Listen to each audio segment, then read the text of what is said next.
Friends మీరు చూస్తున్నారు కదండి, నేను పోలాల అమావాస్యకు సంబంధించిన చక్కగా మనకి ఏవైతే వెజిటబుల్స్ కావాలో నేను అవన్నీ కూడా తీసేసుకున్నాను అనమాట. అలాగే పోలాల అమావాస్య పూజా విధానం నేను చూపించాను. అలాగే పోలాల అమావాస్య పోలాల అమావాస్య నేను ఎలా చేసుకున్నానో అది చూపించాను. అలాగే పోలాల అమావాస్య వ్రతం పూజా విధానం కథ చాలా చక్కగా వివరించి చెప్పాను. ఇంకా దాంతోపాటు ఇంకా పోలాల అమావాస్య రోజు చక్కగా 11 రకాల కూరలతోటి మనం చక్కగా కలగాయ పులుసు అంటారు. సో ఎంత చక్కగా పెట్టుకోవాలో అది కూడా మీకు నేను చూపించాను. సో ఇంకా ఈరోజైతే సరదాగా నేను ఎప్పుడే మీకు షాపింగ్ వీడియోస్ ఏదో చూపిస్తూనే ఉంటాను.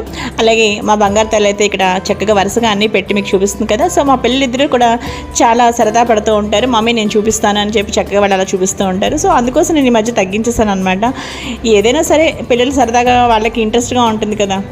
సో ఇంకా చూసారు కదండి, చాలా చక్కగా అన్నీ కూడా మీకు చూపిస్తుంది కదా.